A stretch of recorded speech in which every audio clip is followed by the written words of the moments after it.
Broken and limited, that is where and when our collective conviction works best. It's been 6 months since I existed. To be more precise, it's been 6 months since I've been found by some group of fishermen pulling in the sea. Me, who have no memories or a past at that time.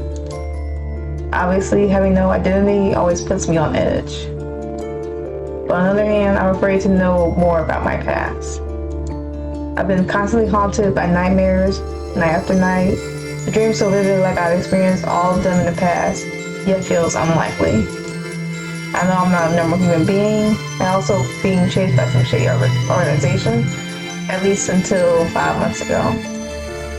One of their employees named Yume offered me some assistance by falsifying my death, giving me another identity, also somehow find me a job so I could survive.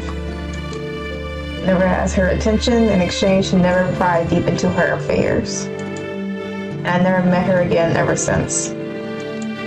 Here I am living quite peacefully in a small city, while keeping my false identity when I'm interacting with others.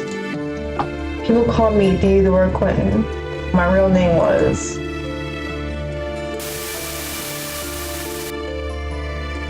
Promise me, you will show me the sea.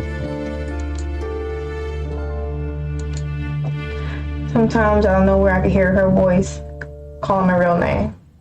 5 months passes by, and bit by bit I start to remember some events from my past. It is nowhere near perfect though. In my current situation, I do have one fleeting wish to meet her again. Although I am afraid, by meeting her, I will know more about my past. I will no longer look at the past, my reality is now. And in the future, that was, I keep believing. Well, that's what I keep believing in. Yeah. Can I live the same life after I encounter my past self? Despite my inner protests, I can't help but to reminisce my past. Close my eyes and let the memories guide me. It was also December like a present month, but in the southern hemisphere. No snow, but in exchange of heavy rain falls almost every day. That's pretty. Okay, look around. Open my eyes, suddenly finding myself drawn into a different reality. It's way too vivid to be a dream. And then what looks to be both a study room and recreational room. I know this place, but I can't remember it. Last time I was here must have been a few years ago.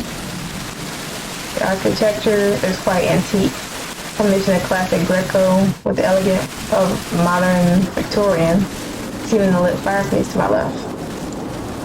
Sitting in my sofa, my hands holding a thick hardcover book. I feel like I've known this book, but I can't remember its title. It's quite a bit heavy reading, something about ancient Roman idealism from the perspective of a modern philosopher. I raise my head, resting my eyes. Outside the window, I can see rain pouring heavily onto a well-tended flower garden. Inferno? I look away from the window to find the source of that voice. I find that I'm not alone. There are 7 children here. 1, 2, 3, 4, 5, 6, 7. Some are reading books, some are playing with others. Other voice came from a boy who's playing a game of chess against a girl. What is it? The voice is lighter and more tonal, different from my usual voice. Tell me my next move. Hey, that's cheating. Don't ask her for help. That's right, Chris. You gotta think for yourself. Catch up a little. Don't worry, Iris. I won't tell. The girl I called Iris turns her face towards me and grins. Although my eyes are focused on the book, I can see her from the corner of my eyes. Also, I can see the piece of the boy picked up. Will start to pick up. Wrong. To hear my comment, Chris tried to take back the move Iris forced him to live with his mistake.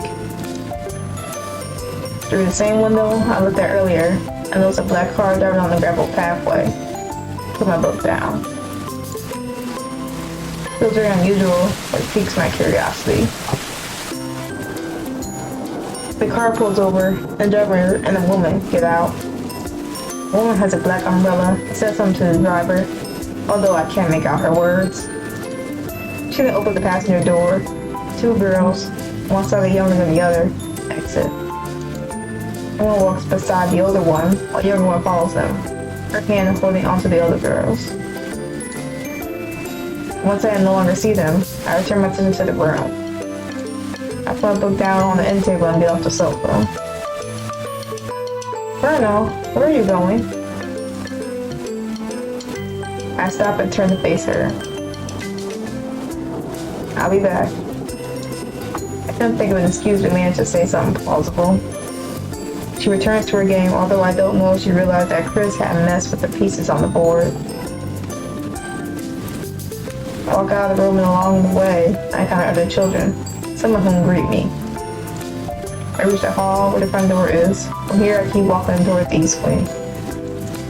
Once I reach my destination, I see two boys eavesdropping in front of the double doors. Dennis, Ethan, what are you doing? Both of them jolt. Brown-haired boy shakes his fist across his mouth, sadly telling me to be quiet. Even though I called them out to them, I don't know which one is which. What are you doing here? You just said you saw Madame Madeline take two girls to her office.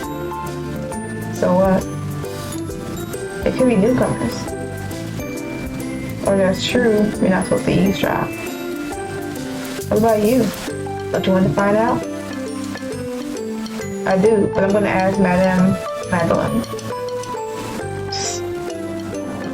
I'll tell you later. Just stop snooping around. And then stares at me as though asking to let him stay. Or I'll tell Madame Magdalene you guys are eavesdropping. Oh, come on. Look at my hand. Raise my left hand ready to knock. Two boys back away from the door. Okay. We get it. Then they run away loudly in the corridor.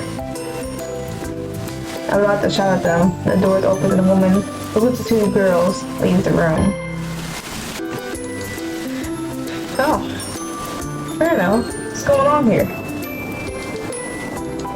Oh, Madame Magdalene, it's nothing, just kids running in the corridor. Well, if you see them again, tell them not to run the corridors. Sure, ma'am. Did you want to see me? No, I was just passing by. Although I'm curious, I had to ask her about those guests later. That's all. And instead of attending to guests, please be quiet. Yes, ma'am. Yeah, one more thing. He called out to me as I'm about to leave. You guys the children in the recreation room? What for? See you later. Okay, man, I only abruptly closed the door, but I'm certain that something is going to happen. As I return to the room I was in, I tell the children I meet along the way to gather in the recreation room. Once I reach the room, I find a pack of children I found earlier. Inferno, what's happening? Why is everyone here? I don't know. Madame Magdalene told me to gather them. She did? Yeah. Why do you want to know? I talked to Ethan earlier. He said that he saw Madame Magdalene with some guests.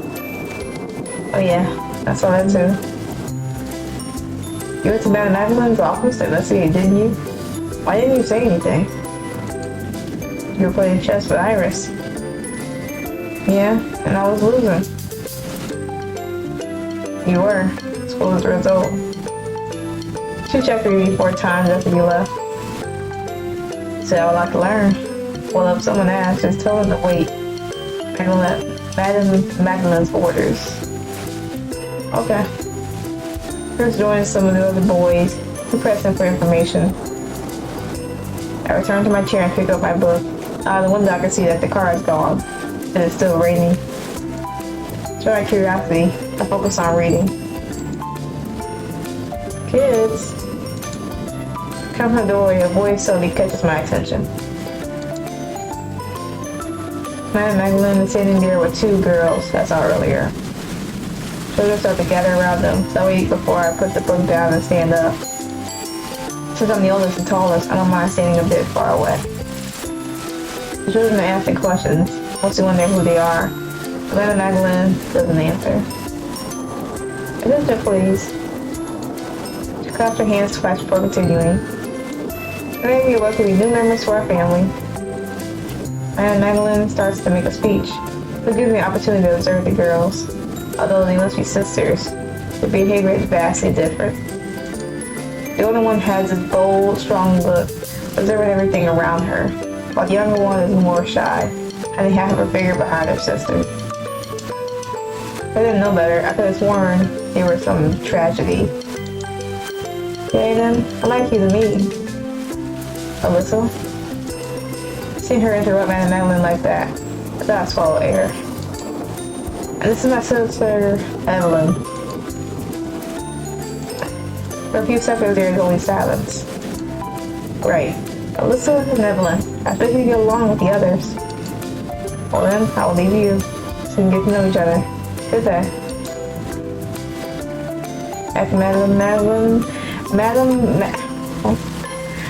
after the madame leaves, Alyssa whispers something to Evelyn, and the children surround them and ask questions. All of them remain silent. Evelyn is flustered. I return to my chair and pick up my book, continuing to read. Hey. Another voice addresses me. Raise my head and see Alyssa standing next to the sofa, looking at me with her arms crossed. Hey. You seem to be the oldest one here. I don't know. Maybe. Huh? We look like we're the same age. How old are you? Why should I tell you? So I can tell if you're older than me. No, wait, you tell me yours, and I'll see if you're older than me. Nope, not a chance. Fine then. And yes, I'm the oldest one here. Hey, you can't decide that. I put down my book, give her a disapproving look, and stand up. She looked surprised, probably having thought I was shorter. Call me Ferno. Who are you? I offer her a handshake. You know who I am. You told me to introduce myself. You want to introduce yourself to everyone, but not to me. I'm Alyssa. Alyssa who? I'm not gonna say. Just call me Alyssa. Why? Just no. And that's anything else. My name is all you need to know. Okay then. Sit down again and pick up my book. Listen, huh? It's rather formal. I mean, my name is just a nickname. I'll call you Alyssa. Okay? Don't call me that. The child immediately classed her room and all attention is on her. A few seconds my straight face is engaged in a staring contest with her angry face. But I knew I had to back off. It's alright, we just have miscommunication. I just a staring crowd. Listen, I continue to stare at each other for a while. So Evelyn breaks through the crowd. Notice her sister reaching out for her hand and calming her. Alyssa. To my surprise, Lisa suddenly stops out of the room. I only stare at her until she leaves my sight. Iris, let me take Evelyn and look for Lisa. This is how you pronounce that, Lisa. Iris pushes Evelyn, leaves out the room to look for Lisa. Looking here, I leave the room too and avoid judgmental looks. Although I thought about talking to Madame Magdalene, felt like I understood Lisa, so ended up isolating myself unless I could pry apart the building. Or he didn't stop until the evening. Okay. We'll save. Then we'll go to the main menu.